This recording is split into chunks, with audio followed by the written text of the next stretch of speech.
अगला देखिए, I promise to meet Kamal at the exhibition a week after. ये question as it is लिखा रहने देते हैं और इस पे क्या कॉन्सेप्ट काम कर रहा है उसके लिए मैं आपको एक दो एग्जांपल की मदद से समझाता हूँ। देखिए, हमने एक एग्जांपल लिखा बच्चों, you will arrive after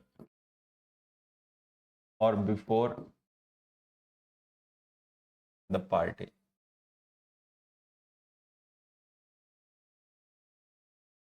he reached there after before the match was over।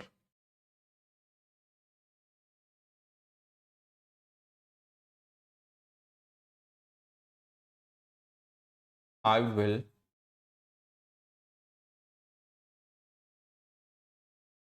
meet you before after। ठीक है, अब आप देखेंगे कि इन सेंटेंसेस में हमने आफ्टर और बिफोर को यूज किया है। ठीक, और जिस तरीके से इनको सेंटेंस में यूज किया गया है, अगर हम इनका क्या नाम, इस तरीके से हमने आफ्टर और बिफोर को इन सेंटेंसेस में यूज किया है, उसके हिसाब से अगर हम इनका पार्ट्स ऑफ स्पीच पता करने की कोशिश करें तो ये कंजंक्शन है, सॉरी प्रेपोजिशन है, ये प्रेपोजिशन है क्योंकि इनके बाद हमने एक ऑब्जेक्ट लिखा है द पार्टी। ये कंजंक्शन है क्योंकि इनके बाद हमने एक क्लॉज लिखी है। ठीक है, और इनके बाद ना हमने कोई ऑब्जेक्ट लिखा जो हम इन्हें प्रेपोजिशन कह देना, इनके बाद हमने कोई क्लॉज लिखी जो हम इन्हें कंजंक्शन कह दें, तो ये एडवर्ब है। अब आपको समझना ही है कि जो बिफोर वर्ड है, ठीक है, ये प्रेपोजिशन होता है, आफ्टर भी प्रेपोजिशन होता है, बिफोर कंजंक्शन होता है, आफ्टर भी कंजंक्शन होता है, बिफोर एडवर्ब होता है, आफ्टर एडवर्ब नहीं होता है। तो ये हमें ध्यान देना है कि after is not an adverb, after कोई एडवर्ब नहीं होता। ठीक है, एक एडवर्ब होता है सून आफ्टर, देयर आफ्टर, लेकिन उनमें आफ्टर मेन वर्ड नहीं होता, मेन सून देयर होता है। ठीक? तो after is not an adverb, after कोई एडवर्ब नहीं होता, हमें ये ध्यान देना है। ठीक, तो ये जो हमने आफ्टर लिखा है ये गलत है। अब अगर हमें वो मीनिंग कन्वे करना हो जो हम आफ्टर के थ्रू कन्वे कर रहे थे, तो कैसे कन्वे करें, क्योंकि आफ्टर तो यहाँ पे लॉजिकल अनग्रामेटिकल हो जाएगा, तो आंसर होता है लेटर। एडजेक्टिव में आप लोगों ने कभी ना कभी पढ़ा होगा, LATER, I will meet you later, बाद में मिलूंगा तुम्हें। तो ये हमें ध्यान देना है। अब अपने एक क्वेश्चन देखिए सभी लोग, यहाँ पर हमने आफ्टर को एज एन एडवर्ब यूज किया, ना एज अ प्रेपोजिशन यूज किया, ना एज ए कंजंक्शन यूज किया, एज एन एडवर्ब यूज किया। एडवर्ब आफ्टर नहीं होता, ये ध्यान रखना, लेटर लिखो, सिंगल टी वाला लेटर लिखना, डबल टी वाला मत लिख देना। Next question, after you will leave we shall write to you every day. हमने किसी कहा भाई जब आप चले जाओगे तो हम आपको रोज पत्र लिखा करेंगे।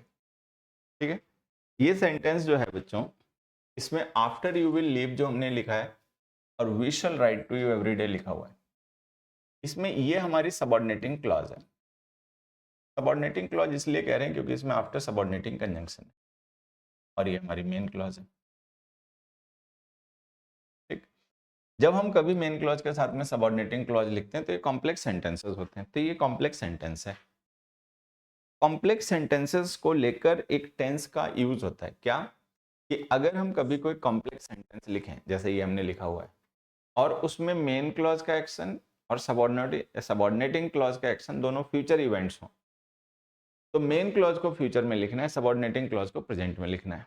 अब आप यहाँ पे देखेंगे हमारी जो मेन क्लॉज है वो फ्यूचर इवेंट है, सबऑर्डिनेटिंग क्लॉज है वो भी फ्यूचर इवेंट है। तो अगर मेन क्लॉज और सबऑर्डिनेटिंग क्लॉज दोनों फ्यूचर इवेंट्स हों, तो मेन क्लॉज का एक्शन फ्यूचर टेंस में लिखा जाएगा, सबऑर्डिनेटिंग क्लॉज का प्रेजेंट टेंस में लिखा जाएगा। तो इसको ऐसे लिखें, after you leave we shall write to you every day. इस छोटी सी बात को आप ऐसे भी ध्यान रख सकते हैं, जैसे if, unless, until, as soon as,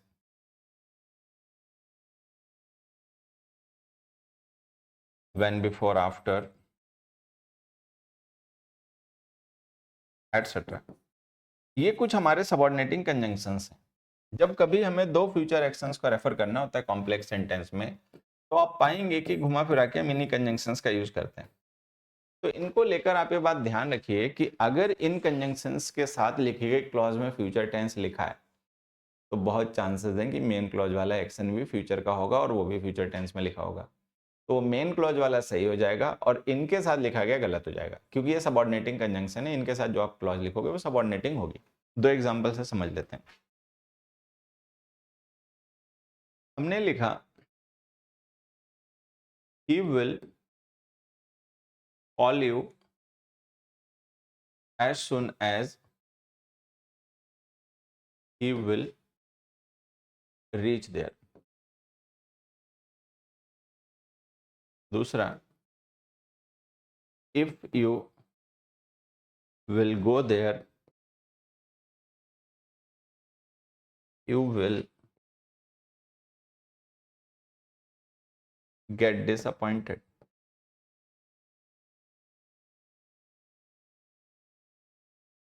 तो देखिए, ये जो हमने लिखा he will call you, ये हमारी मेन क्लॉज है, बिना कंजंक्शन के लिखी है ना। और ये जो हमने लिखा as soon as he will reach there, ये सबऑर्डिनेटिंग क्लॉज है। ये as soon as subordinating conjunction होता है। if you will go there, ये सबऑर्डिनेटिंग क्लॉज है। if सबऑर्डिनेटिंग कंजंक्शन होता है। you will get disappointed, ये मेन क्लॉज है, बिना कंजंक्शन के लिखी गई है। अब यहाँ पर आप ध्यान से देखें कि ये जो हमारी मेन सबऑर्डिनेटिंग क्लॉज है, ये फ्यूचर इवेंट है, मेन क्लॉज भी फ्यूचर इवेंट है। तो मेन क्लॉज वाला फ्यूचर ठीक है, सबऑर्डिनेटिंग क्लॉज वाला फ्यूचर गलत है। इसको प्रेजेंट टेंस बनाइए, रीचेस लिखिए। यहाँ पर आपके सबऑर्डिनेटिंग क्लॉज फ्यूचर में है, मेन क्लॉज भी फ्यूचर है। तो मेन क्लॉज का फ्यूचर टेंस सही हो गया, सबऑर्डिनेटिंग क्लॉज का गलत हो गया। इसको प्रेजेंट टेंस में लिखिए। तो ये जो हमारा आफ्टर कंजंक्शन होता है, ये सबऑर्डिनेटिंग कंजंक्शन होता है। इसके साथ लिखी गई क्लॉज सबऑर्डिनेट होती है। अगर मेन क्लॉज में फ्यूचर लिखा हो तो इसके साथ में फ्यूचर ना लिखें। से नोट्स बनाएं, खूब डिटेल में उनको लिखें और अच्छे से रिवीजन करें। बाकी खूब पढ़ें, खूब बढ़ें। मिलते हैं अगले लेक्चर में।